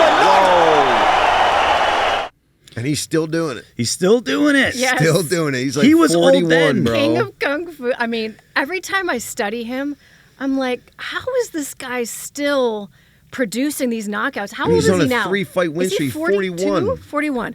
Unbelievable. Or maybe 42. Crazy. Hold, please. Putting people down. And it was the and that was the thing. It was like all the kicks, the spinning back kicks, and then it's like hook. Yep. Knocked out. Like, oh yeah, I can just do that part too. No big deal. 41. That's crazy. 41 years and old. Still knocking dudes out and on a win streak at lightweight. Or no, 170 now. No, he was always at 170. I'm wrong. Yeah. You think I was thinking like the Machida era, right? Like karate's gonna take over MMA, and it kind of really didn't. I was like, I wonder if the like Wushu Sanda is gonna take over. Muslim Salikov's gonna lead the next generation. Didn't happen. Khabib came through. Khabib, yeah, right. The Darren Elkins Award for Fighter Under the Radar. How about Azaitar? Ottoman Azaitar. Pakhalan as yet unable to take a Zaitar down, failed on that most recent attempt. A lot of headshots already have landed for Otman Azaitar. Face first! Such a huge right hand, and he is out bad. That was one of those knockouts where I just remembered, like, the guy was absolutely chalked. Like, flatlined. Out before he even hit the canvas face first. Something about a short guy knockout I'm really into. Zaitar's 5'7", right? It's like when Roy Nelson's knocking out like 7-footers, right? Something about just like a 5'7" I'll be honest, I don't even remember this guy that That's he why I didn't KO'd. say his name, because I couldn't remember who it was. I'm not trying to be rude, but I know a Zaitar, but I don't remember Timu. We'll get to such and such. We'll get to the people on the other side of the ledger later in the show, because this was like a cursed card if you lost. Like, other than you and Dustin, if you lost on this card, they gone. They might won gone, the fight, gone. by the way. Gone in a bad way. I won. Oh, I'm sorry. He's leaving. He's leaving. You won in life. Shows who he he really thinks won that fight, doesn't it, guys? Oh. Thanks, RJ. I meant Edson and Dustin. Yep. Correct. That's what you meant. Yes, that's exactly. You sound like my Twitter feed after that fight. All mixed up. I was there with my 9 burner accounts. You loser. You piece of shit. Jacobe, what's it like taking your first MMA loss? Oh, wait. It's never happened. You have no idea. It's happened in the training room. Oh, yeah. That's how, is that how you approach it? So it's like, okay, Absolutely. I know what an L's like. Absolutely. There you go. That's smart. So if I'm not, like, if I'm having success and, I'm going home every day like, oh, nobody can touch me, you getting that good feeling. But when I get home and actually get to thinking about it, it's like I didn't get better, Mm-hmm. I'm actually not in a place where, I had to deal with adversity. And if I do have to live stream, how am I going to handle that? So I need to be dealing with those situations in practice. Mm-hmm. So we make it hard during training.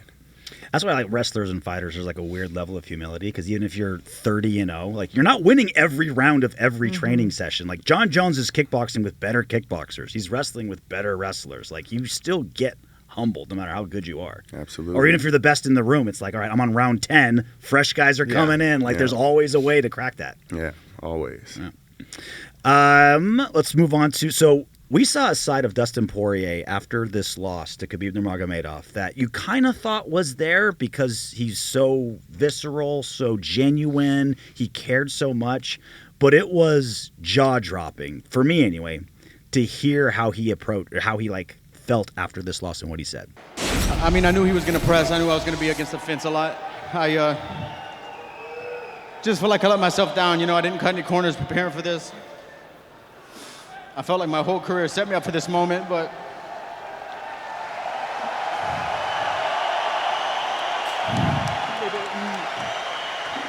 maybe there were times in there I could have did more. I was just so prepared. And now I got to wake up and look myself in the mirror every morning with this result. And if anything adversity's taught me in the past, is when times are good, be grateful. And when times like this, be graceful. So I'm gonna just go home, spend some time with my family. It's been a long road. I'm proud of everything I've accomplished in this sport. I have a lot of tread left on the tires. But right now I just need some time to think, man. It's a good one. It's powerful. Yeah. I've seen tens of thousands of fighters lose, but I think that's the most I've felt for a human being after a mixed martial arts contest. That's why people love Dustin, right? I mean, you want to look up to fighters and see them as these sort of otherworldly, people that are capable of doing things that maybe the average person isn't. But there's something about the flip side of that coin, watching a guy not succeed, watching a guy have a devastating loss, be so close to his dream and have it snatched away from him, and then being able to be vulnerable and honest enough. That's what people loved about Dustin Poirier, is not that he was some otherworldly 38-0, fighter. He lost sometimes, and that undisputed belt kept eluding him. And I feel like people can identify with people who don't always win every single time. Yeah, and then even just recently in his last one, it's like, you're hoping for that swan song, you're hoping for that epic last one, and I know it's hard to say, but I think it was fitting that it was a battle and that it didn't go his way, right? Yeah. Because if he goes and he knocks Max out in that last fight, you know how much harder it is to walk away and retire after that than it is to have an absolute banger of a fight. Close, good competitive fight, but you just quite didn't get it. And he even admitted it later that maybe it is a sign that, okay, the time is right, and that he made the right decision.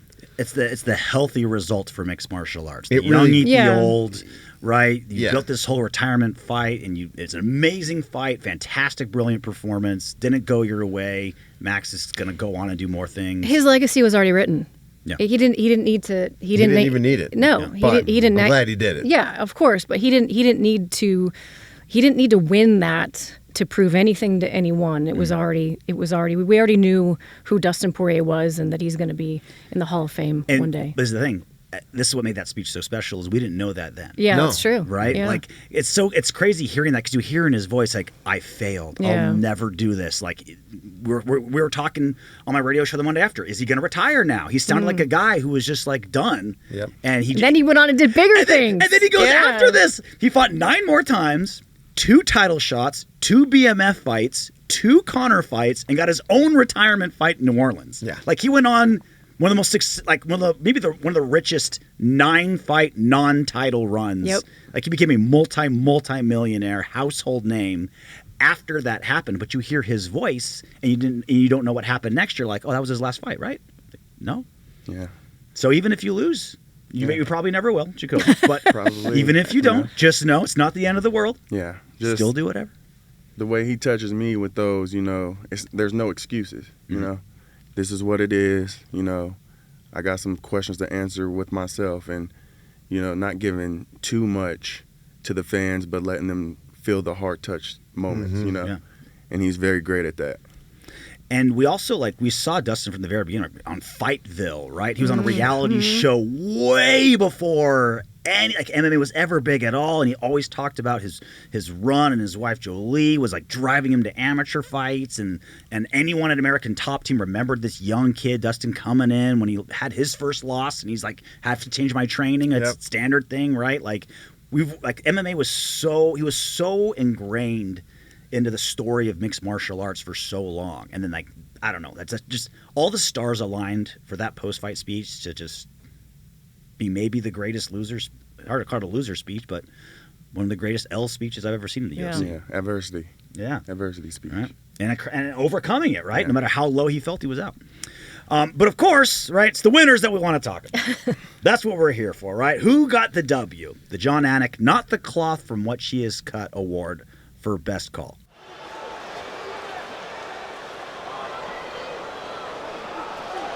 You see Khabib's father, Abdulmanap, right there. Proud to be in his son's corner tonight. Now, a possible... Nope, Nurmagomedov bails. It's enough to make it real ugly. It's just mean. Neck cranking you, always across your jaw. You can't breathe. It hurts your nose. And it's not really... That's in. That's in. Nurmagomedov under the chin. There's the tap! Khabib Nurmagomedov, 28-0! Just how kind of deadpan Dom is describing everything. It just seems like Khabib getting the finish was just rudimentary. Yeah. After we talked about it. Nope, that's in. Yeah. It's okay, he's on top. It always felt like a foregone conclusion, though. I mean, you said it best earlier. Once he got someone down, the fight kept going, but it was well, we know who's going to win.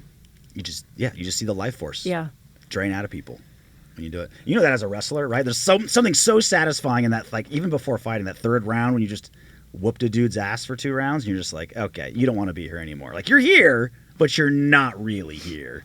Yeah, especially in training where you just did all these rounds and then you got to end with somebody like Khabib. Yeah. And then it's situational starts and then you get on your back and he's on top. It's good luck with this one, So kind of in a sense, do not let them Dagestanians take you down late in the fight. Run. Don't put your back to the cage. Don't get taken down. Don't get cut off. Become a runner. Become a track star. That being said, if I would imagine, I mean, I've never obviously trained with someone that level. That's crazy. You gotta really revel in, even if it's the most minute 3 seconds where you do something better than he did. You gotta stack those in the back of your mind as man, I belong here. Absolutely. I mean, and then when you are getting those wins, you got to stay 2 or 3 steps ahead, not only physically, but with your thought process of knowing where you want to go, because these dudes are professional, like not your average professionals. They like study, sleep, dream, walk, eat, sleep, drink. I mean, this is their life, you know, so you better be on your A game. Was there a moment in your training, or maybe it was a fight, when you go into mixed martial arts, especially as a wrestler making that transition, you think like, I can do this, but can I? It's a little different. Was there a moment in training with maybe like the training partner or a move you got or something you did where you're like, I can do this? Yeah, so when it clicked for me is when I was in the room wrestling around with Johnny, and I'm like, I know I can do this, you know, but then when you actually transition over and you have to deal with all these other trainings, and then your body can't do as much wrestling as you used to do, you know, it takes a toll, you know. The skills aren't where they are. Like, you're not going to be a world wrestling champ training mixed martial arts, you know. Yeah. So you pick and choose how you do things, and with those Russians, you know, you like not having the success you want, especially when you were a wrestler, you got to figure something out. Yeah. And that's a part of the game, man. It's chess, not checkers. Beautiful said. The Golden Goalie Award for funniest call. This was tough to narrow it down to 3, but there were some good ones. Great first 5 minutes.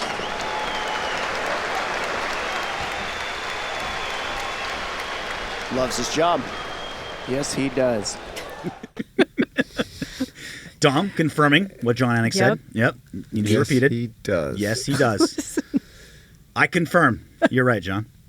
This one's Curtis Blades. And right here is where he has his most success. He just stays over the top of you just like this, and he's going to wait for Shamil to work his way back up to his feet, and then he's going to put him right back down again.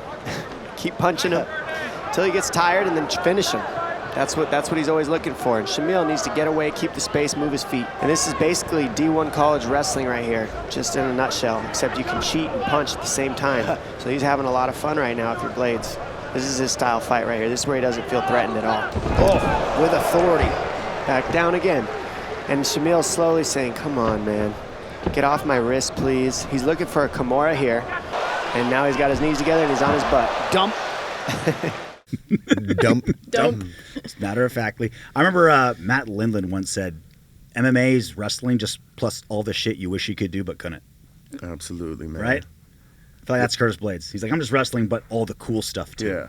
Like my Contender Series fight, when I hit that, we call it a breakdown, but I was behind when you put your shin behind his knee. Oh, I've never you would get kicked out of every jiu-jitsu gym in the world for doing that. In wrestling, that's very well cheating, as they would say. But you know, you can do it. This is fighting, you know, and it definitely helps because could you imagine, you know, you wrestling somebody that, you know, you're tick for tack and you take out a limb. Mm-hmm. Now you're competing against 75% of that guy instead of, you know, the whole tick for tack situation. So, I mean, thank the Lord for UFC martial arts and cheating. When this high caliber wrestling just isn't brutal enough. Yeah. We'll do that MMA stuff. So this was the debut of Lerone Murphy, right? He's also a guy going places. And this is when we first learned about his crazy story about getting shot and that whole thing. And hearing Dominic Cruz describe it was interesting. You know, very young, he got into some trouble, and you know, they call him the miracle because he got shot in the neck and survived. The man ended up getting arrested for attempted murder, and he's still here fighting now, making the good choices, got into fighting. It saved his life like it's done for so many MMA fighters. You know, change your mind, get out of that trouble, put it into something positive, and now he's out there doing his thing. Let's see what he can do tonight. It's crazy to hear him tell the story. He's like, I spit out the bullets and went to the hospital, and really a harrowing tale for Lerone Murphy. Just deadpanning the most horrific thing that has happened to anybody. Classic Dom right there, Can I just say, I mean, Paul, you'll attest to this. Sometimes it's really hard to do justice to an incredible story in 5 seconds. Yeah. Because like even tonight, because Contender Series, we're going to have a Contender Series later this evening, we get some of the most unbelievable stories. And they're like, okay, you'll start or I'll start and then we'll kick it to the other person. It's like you literally have 7 seconds to summarize this unbelievably life-changing moment. And sometimes it comes off a little flip and we don't mean it to. And then you get to the fight, you're like, this guy has 17 kids, 14 of them died of cholera. But his leg kick game, Dom, is top notch. Yes. The transitions are awkward sometimes. Yes. Yeah, it's tough. And especially when you get the second part of it. Like, let's say, I lead it out and I'm talking about the guy walking. And then sometimes they take up everything. I'll mess it up and go way too long. And then I'm like, right, Laura? And then in Laura's ear going, you got to rap. You got 5 seconds, 5 seconds. You're like, and he's got a good overhand. Yeah. If you ever hear one of us have like nothing to say on a walk, it's 100% because of what you just described. Yeah. Because one person went a little long. They send it to the other and we're like, really looking forward to this and fight. what you don't see on the right is the person is usually going, so sorry. My bad. So sorry. Classic. Or me and Mike, like when me and Bisbing do it a lot of times, I'll gesture to him going, yeah. You're good. 100%. Go. Like once you've gone too long and I know we've only got a few more seconds until they're going to get in the cage, it's like, don't come to me because I'm going to be like, I like this guy. Yep, and that's all you get. And then they're going to be like, and here's the tail of the tape. Yeah. He punches with everybody his left online and like, right wow, Felder's hand. an idiot. Yep. That's so funny. So if they screw up your next walk, Jacoby, this is you know why. Now you know. Now you know. We're trying to do you justice. Don't be offended. We don't mean any Generally harm. a circus going on in our heads. Production anarchy. I call it a well-oiled clusterfuck. Keep this in mind. It's probably the most accurate description. Jacoby, really appreciate you coming on, man. Yeah, thanks for sitting man. down for a few minutes. We know you're busy. Obviously, getting you away from the weight room for 5 minutes seemed to be a big step. You're huge, man. Yeah. Yes, sir. Throw fools around. All right. Best of luck, man. Thanks for coming on. Thanks, Jacoby. Appreciate it. It was a pleasure. It was our pleasure, dude. Thank you. Thank you. So the last 4 fights of your career, Paul, I think summarize like how razor thin success, and not failure, that's the wrong word, but like the very, very top and just being an awesome fighter can be. You did get that split against Edson. In 6 rounds of fighting, 5 of those rounds, the judges couldn't be unanimous on it. It was, you guys are just meant to like be tic-tac one against each other. You got it that night. You didn't get it against Dan Hooker. You didn't get it against RDA. Ended your career in 3 split decisions. Some major injuries along the way.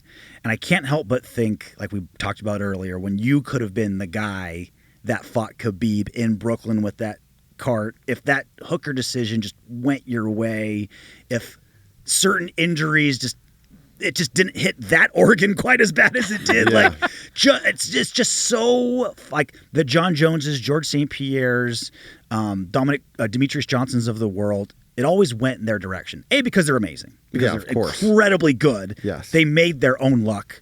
But some luck you can't control. And I feel like this was the last night luck went your way in the super thin way that it can in mixed martial arts. Yeah, it's tough, man. And, I think a lot of it has to do with the way in which I had to fight and the way I had to win fights, right? Mm-hmm.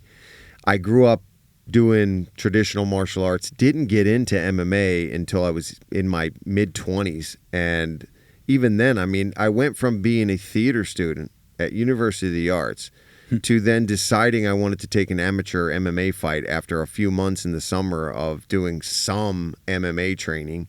And from there was like, I slowly started to train more MMA, took a pro fight, won that, took a year off basically, did some more plays, then decided to do another one. And then when I started winning fights. So, really at the end of the day, I look back and to get to number 6 in the world of the lightweight division at the time that I got in there and did what I did, like I didn't fight for the belt. I didn't win any championships, but I feel like I always put on a damn good fight. And I do think there was a lot of circumstances that did slow me down. I broke my arm against Perry. I punctured my lung against James Vick. I had a lot of close split decision losses went my way. And if I beat Dan Hooker, that was the fight that I knew if I win this one, I'm putting myself right there in the mix with all these guys. Yep. Dan went on to fight Poirier, and that could have been me fighting Poirier at that time. And it didn't work out that way. It was the way the universe was meant to be. From theater student turned pro MMA fighter, I'd say I did pretty well, especially since starting MMA training at like 25 or so. Not just pro MMA fighter, but like you have to think. I say this a lot to some of the guys like in the gym that I was involved in where they maybe only had one UFC fight, right? And then they kind of got kicked out. It's still a big deal. And it's easy to, in our bubble of everything UFC, it kind of gets watered down a little bit. But when you broaden the lens and think about how many billion people are in the world and would have loved to have accomplished. Yeah. Number 6 in the world is a big fucking deal. Yeah. And I mean, and again, like, if it goes certain ways, and maybe if it goes certain ways and I win some of those fights, maybe I don't win the next one and it goes poorly fighting the better guy. I don't know. Number 1 pound for pound theater arts student. I would say you wear that badge with honor. Definitely am the best number 1 pound theater for pound. actor turned MMA fighter in the world. There's no doubt about that. Sure. In history. Yeah. Would you rather take an Edson Barbosa spinning wheel kick to the head or nuts? Because you've taken both. Oh my God. Because you've taken both. Yeah. I mean, dude. Why are you when he laughing, hit Laura? me You're in next. Chicago. I think you block out very traumatic, right? I mean, this is literally what happens in people. You block out certain moments. That I remember the pain in that situation, and you're in front of thousands of people in Chicago. I forget the name of the arena in Chicago, but like you want to start jostling things around and try to shake things out, and you're surrounded by cameras and people watching you. It was. I should have taken more time in that moment. But I'm going to say I'd rather get knocked out. I mean, I think I'd rather take a spinning heel kick to the head and not wake up going, what happened, than getting blasted in the cup. And I had one of those, remember like the shock doctor, like football, you would just jock. That's what I was wearing in that You fight, didn't have too. the tie steel cup? You didn't have a tie I didn't have a steel cup? steel cup on. As Joe would like to tell you. Yeah. No, I didn't have any of that. If I had a steel cup on, it might have broken his heel. Can you imagine the UFC intro and instead of Terry Edom, they just have him nutshotting you? I also Face the pain and it's Paul just like I also think back to how bad some of my haircuts and things I decided to rock back in the day. That's everyone, by the way. it's That's God, everyone. Dude, I had that rat tail for Castillo. It matched, I didn't forget about the rat tail. it matched the affliction shirts, right? Yeah, it just worked out perfectly. What was I God, thinking? what year would that have been? 2015. Oh God. You did have one of the best mean mugs fighting. Like you had this and you weren't trying to mean mug. You were just super in the zone and very, very. You're just concentrating on what you're doing. Like I'm going to kill this guy. That's why I feel like if you were taking like the SATs, you'd have the same face. It's just I'm focused face. Hopefully the SAT score I had never gets out into the world because it was bad. Which is why I went to theater school. I think you chose 2 alternate careers that went pretty well. Yeah, they worked. It all worked out. It all blended itself together in a weird way that I don't think my mom or anybody around me ever thought it was going to end up working out this way. That I went to school for acting, became a professional fighter and a professional athlete, and then suddenly Zach Candido one day decides he's going to give me an opportunity for Contender Series. And by the way, I was in camp for Stevie Ray. And he's like, hey, we'd love you to come out to L.A. and audition for this new show that we're going to have where it's all these up-and-coming guys fighting, and we're looking for new talent, new guys. He's like, I like the way you do your interviews. I think the way you speak and handle yourself, we'd like to see how you do it. I was like, listen, man, I'm in camp. Like, I'm not going anywhere. I'm training for a fight. He called me back, and he's like, I know you're in training camp. We'll get you in and out. He's like, I really think you should probably take this opportunity. And I did, and I was like, all right, I'll go out. I was literally there for one night.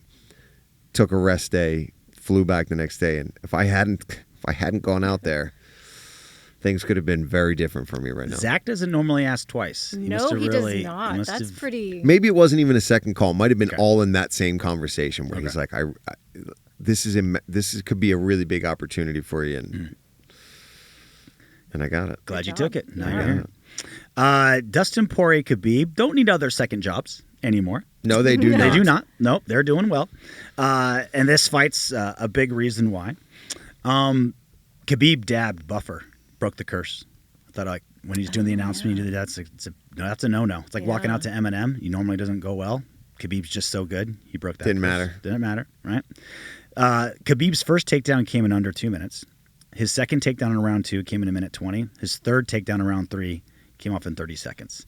That is... So Dustin never got back up from any of the takedowns in those rounds? I don't think so. That's Definitely similar to not the third. Hamzat's style in his last fight. Once they get you, that's why you got to fight tooth and nail with those guys. If they get you, they just, the control and the wrist control and then lacing the legs. Khabib made a lot of that what it is today. Yeah. Being able to trap your arm, being able to lace those legs The and still get Dagestani grounded. handcuff. Dagestani handcuff. Yeah, it's just grabbing the wrist. Every wrestler It's a knows wrist that. wrap, It's but a we're wrist gonna wrap. rename it. We're gonna make it cool. We're gonna make it Dagestani zone. Yeah, he made it more effective and just showed that little move, trapping that arm, and then just throwing punches. And the wall wrestling, because that was a big thing of American Top Team, was they would, when they were down, they would use the wall to climb back up. They kind of like, people were doing it, but they kind of popularized it. Yeah. And Khabib and his teammates and that whole Dagestani team, there's like, perfect. We wrestle best against the cage. Yep. And you're just stuck there the whole time. I think they started a lot of the calf kick stuff too. I know Ben Henderson did it a lot too back in the day, but I know that the Top Team guys for a long time have been doing that. Because even back in like 2013 or 2012, I don't remember, I fought Mark Stevens, who was a guy that was on The Ultimate Fighter back in the day. He trained at Top Team. And I never even knew what a calf kick was. And looking back, I'm like, oh my God, he was kicking my calf even back then. That's way before it started to become a popular thing. Those guys are this smart. Yeah, when you spend 20 hours a day in the gym, you come up with some pretty interesting things. Yeah. So this was in the corner, I believe, between rounds 1 and 2. Mike Thomas Brown, one of the most respected trainers in the world, but he said this in between rounds to Dustin Poirier. Hey, the switch is almost in. He's going to start slowing down. He's going to start slowing down. Well, that was a popular idea at one point. It was. These wrestlers will gas out, right? Yeah. Just keep fighting, keep wrestling, and keep going, and they'll common slow thought. down. Just wasn't true. Didn't really happen, and you're not going to gas out when you're on top and you're riding so well. It's just not. I bet that Mike Brown wish he had that one back. Yeah. Yeah. Yeah, I mean, but in between rounds too, sometimes you just gotta say things to try to get confidence built in your fighter. That's why, I have a rule. Like 99% of the time, I don't come down on any cornerman's advice because, to your point, like, do you have a fighter that just needs X's and O's? Yeah. Do you need a fighter that needs moral support? Is there an injury we don't know about? Right? Like some guys, if you tell them like, hey, we lost that round, they just shut down. They're just like, I suck, I'm done. Yeah. You could be down 4 rounds to 0 going to the 5th round. You got to say like, you won all those. Like you're ahead. Otherwise, they crumble. So I don't want to come down on anybody, but I thought, oh yeah, that's what in people hindsight, thought. yeah, of course, it's like you just didn't know that pace that some of these Dagestani guys can just push. I mean, and now we know. Now we've seen some of this crazy training footage from Khabib being a coach, and now you know, okay, this is some of the stuff. And he was at AKA too, and you see some of the conditioning rounds that those guys would do, going from the aerodyne to grappling stuff to ground and pound on the heavy bag to pad work to bag work back on the aerodyne. This is stuff that I don't want to say they made it popular.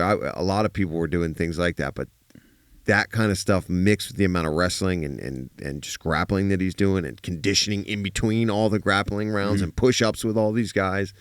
Bilal talked about it. He's like, it's insane being in the room. Do you think it would have looked any different cardio-wise if somehow someone magically would have been able to force Khabib into an all-striking, high-pace striking? Not just, I think so, yeah, but again, I mean, no one could. Obviously, it's ridiculous. Yeah. I mean, because anytime you get somebody that their game plan is to get to you, get you down, wear on you like that, suddenly, if you really can shut that down and get away, that's what everyone was trying to do, and it's just unsuccessful. Once you can get a fighter to do something that's not their normal background and doesn't matter how good shape you are, right? It's different. Exactly. It's like when MMA guys go and box, right? Yeah. We're in phenomenal shape. We're actually probably doing more stuff than a lot of these boxers are, but suddenly we're doing shorter rounds with just as much rest, and we're gassed It's harder. in the 3rd round, in the 2nd round of a boxing match where we're only punching, but the pressure is different, the pace is different. The nervous energy is through the roof when you go and spar these high-level boxers, and that alone can gas you out. So if you force a grappler like that to strike, suddenly they're out of their wheelhouse. That pressure, that nervous energy, it starts to wear on you. I remember when you hadn't been hitting pads in quite a while and you were just triathlon training, running ridiculous miles a day, biking a ridiculous amount, swimming, literally peak peak physical shape, and you're like, oh my God, I went and hit pads, and it was so awful. It's totally different. It's totally different. It's crazy how there's it's explosive. It's different energy systems for It's different bursts. activities. Even within MMA, there's different energy systems. And it goes and your body adjusts over a course of a lifetime. Yeah. So like if you're a lifelong wrestler, you can be completely out of shape. You can get in a wrestling room and find a safe place. Yeah. You can. We've seen DC do it. Right off the couch. DC can like wrestle and still kind of like hang in there, right? But if it's something, you're a lifelong wrestler and now you're striking, like Totally you haven't different. built a lifetime of those muscles. It's not as smooth. You're not as controlled and calm efficient in places that you need to be. Like when I was in the best shape, I could do pad rounds all day because I knew where my rests were. I knew where to be calm. I knew where to be explosive. Then if I go with a really good high school, college wrestler, suddenly, even though I'm in that fantastic shape, and he might not be, I'm like, it's not second nature. So Khabib's performance, damn near flawless, but he did hit on my biggest pet peeve. He raised Dustin's hand to the crowd after whooping his ass. I do also hate that. And I know it's because it feels there's nothing more humiliating. It's so humiliating. Because I didn't win, bro. He's not trying to be insulting. Like I feel Khabib is genuinely. I don't think anybody who does it is trying to be insulting. But like, what do you do? And that's like, because if you pull it away, you're the You asshole. look like the asshole. You you have to just stand there and be like, okay, this guy Thanks. kicked my ass, and now he's patting me on the head. Good job, little boy. Yeah. Good job, buddy. That's what they should do instead. Is Here's just your like, participation medal. rub up noogie. Oh, it just drives me nuts. I do hate that too. UFC 242 was cursed. If you lost on that card and you weren't in the main or co-main event, your career disappeared. I was ripped through him. Davey Ramos was on a 4-fight win streak. He lost to Islam, then Arman Saruki, and then got cut. Shamil Abdurrahimov was on a 3-fight win streak, got stopped by blades. Then he got finished 3 straight losses, hasn't fought since 2023. Marbach was on a 6-fight UFC win streak, lost to Carlos Diego Ferreira, never fought again. Yeah. Oh my gosh. He disappeared. So it was a weird time, right? Because part of the reason why this happened is COVID hit 6 months later. And so a lot of fighters kind of got visa issues, lost in the shuffle. Like that was part of it. Andrea Lee was 11-2 before. She went 2-9 after. Never got finished in the UFC, which is crazy. Lojua went 1-3 in the UFC, then got cut. Timu Paklan never fought again after. That explains why I didn't remember that guy. Just disappeared, right? Nordine Taleb got cut, never fought again. Again, kind of a COVID complicated guy. And how about this for your boy Bilal Muhammad? This was during his career killer phase. So before 242, he beat Curtis Millender. Millender got cut. Beat Takashi Sato at 242. Sato was 14-2 before Bilal, 1-7 after. Wow. Oh my gosh. Then he beat Lyman Good, who never fought again. Then Bilal beat Diego Lima, who was on a 3-fight win streak, then lost after Bilal and retired. Never won again. Then he had his draw with Leon Edwards. Obviously, Leon did all right. And then he beat Damian Maia, who retired after that. Bilal was ending careers. Like we opened the show with like, oh, how, we forgot kind of how good he was. No one really knew how good he was. The evidence was there. Yeah. Like he was making guys not fight anymore. So you're saying it turns out Bilal is really just a bad guy. And he's sabotaging careers and families. Mm-hmm. Thanks, Bilal. Right? On purpose. I can't believe he would do something like that. He may seem like a nice guy, but he's not. He wants you to be jobless. Yeah. Yeah, he's out to end jobs. Yeah. And then he becomes champion. That was the time. And then had a freaking barn burner of a fight with Jack. So what happened next? Let's go back to the post-fight presser. Islam Makhachev is sitting at the dais, and Khabib comes up, and this happens. I feel great because a lot of people coming. Thank you, brother. I feel great because a lot of people coming to support me. What does it mean to you that Khabib just brought you the belt and put it down there and said, because you're going to be champion one day? I very waiting when he retired. I wanna fight for this belt. This is my dream. Could the foreshadowing be any thicker? That's crazy. He's got a little more bass in his voice these days, doesn't he? Right. Adding the belt adds little umph. Say it with your chest. So 5 fights later, 1,141 days later, he's champion. And Khabib had been saying it for a while. Like as soon as Islam was in the UFC, he's like, this is going to be champion one day. Like to have that kind of confidence in your guy and have it happen, pretty impressive. Speaking of Islam, here's his post-fight speech calling somebody out. I just want to say thank you, and who win, Barboza or Felder? I am ready. Well, that didn't happen. Nope. But Islam wanted you. He wanted a piece of the Irish Dragon. Yeah. I didn't want no parts of that. And honestly, after that fight, that was never even offered to me, truly. Mm-hmm. And then when I lost to Hooker, they were trying to get that matchup with him, but that was kind of when I was like, I don't know if I'm ever going to fight again. I kind of retired after the Hooker fight. I wasn't really sure, and just had these 2 stand-up battles in a row, and it's like, the only thing you're coming at me with is this guy. Like, I remember being like, you know what? I am retired. They're like, hey, RDA on 4 days' notice. All right, okay, I'm going to go. I think I can win that one. I'm back. Career Management 101 by Paul Felder. So after this is all done, this wasn't the in-cage, this isn't the in-octagon conversation, but Anik interviewed Khabib like kind of out of the octagon afterwards. And this is what he had to say. I don't know that I want to go to my cremation chamber without seeing you and Tony Ferguson. I'm sure the timeline is going to be on your terms, but is that your expectation that Tony will be next? UFC make decision. Yeah. UFC, I think, yes, he deserves this. He on the line, and it's going to be good fight. It's going to be good fight, and it's like, what interesting, even you champion, even you undefeated, undisputed, like even you have 28-0, it's like 12-0 in UFC. People gonna talk about, okay, this guy. Even if I beat Tony Ferguson, after Tony Ferguson, they gonna bring some guy and they gonna promote him. This guy gonna beat him. Right, This guy gonna beat right. him. This is a game, Right now, I know it's like Tony is like not, he's, after Tony is not finished nothing, So Khabib versus Ferguson had already been canceled 4 times. That's so up crazy, to that man. point. They tried to book it immediately after. Again, Most that one cursed fell fight through. ever. Is there even a close second? No. No, I don't think even that many times. So how many in total? 5 times? 5 times they tried to book make that it. fight. What happened after this fight in Abu Dhabi when they tried to book it that 5th time? I think it was a Ferguson injury, right? Wasn't because it was before that where he injured his knee, right? Yep. Yes.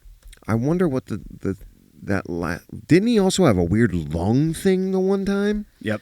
Where he Lung was like bleeding. coughing blood? Mm-hmm. Tony. Yeah, it was. I love how Anik let us know his burial or his burial- non-burial his- wishes his, in like final moments. every plans. time you hear that man speak, there's a lot of layers. There's a lot of information behind. He it. sneaks Now- things in. He does. in That's a what I'm very saying. Funny Any way. other person, regardless of how they want to be remembered, would just say, "I don't want to go to my grave." But he's going to let you know he's Well, going because to he be knows cremated. he's not going to the grave. He's going to he's going to be in a Before I get cremated on Tom and Jerry's cremation on 3rd and 7th in Las Vegas. No, it gives you the details. Is that a real spot?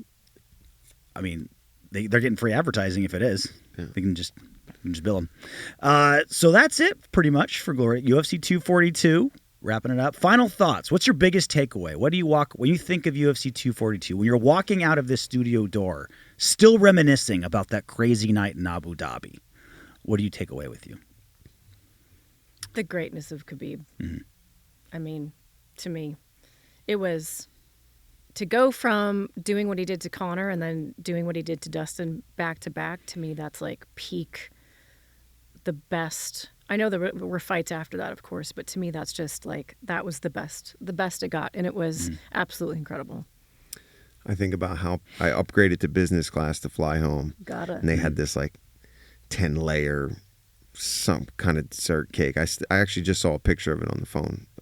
It was like giving me memories from September of 5-6 years ago.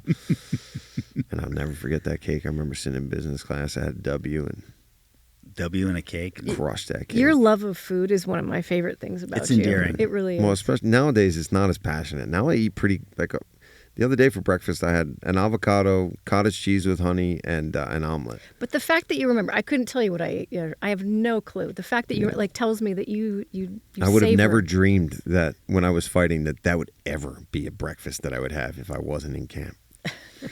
Anyway, there's something about and Khabib was good. And yeah, a couple people watched it. But it is funny. It is true. After a win, sometimes the most mundane things just stick out because you're still on that high of you just beat Edson freaking Barbosa at a $1 million buy pay-per-view co-main event. Redemption. Your rival, you beat him, you knew him so well, training partners Yeah.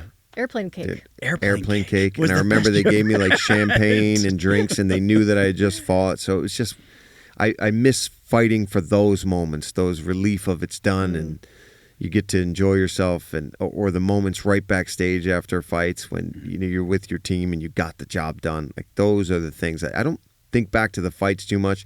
I think back to the weight cuts. I think back to the camaraderie I had with like the team in camp when you're dieting and you're just all sitting around going through it. Those are the things when I think back now that I'm retired for quite a while now, I miss that stuff. Yeah. For me, it was how Dustin Poirier, again, with the benefit of hindsight, how Dustin Poirier's speech after, and he said, all right, it felt like he was done, ready to retire. As a guy who's just like, it's about the competition, it's about wins and losses. That's what I love about cage fighting. It's very hard for this cold, dark heart of mine to not think of, the guy won, that's all that matters. It's like, no, the guy got an L. But to pull everybody into his story the way that he did on the losing side was I've never been touched by a fighter on that side of the L column like I did that night with Dustin Poirier. All right, that's it. This has been UFC Glory Days, UFC 242, a UFC and Fanatics original production. She's Laura Sanko. He's Paul Felder. I'm RJ Clifford. We'll see you next time.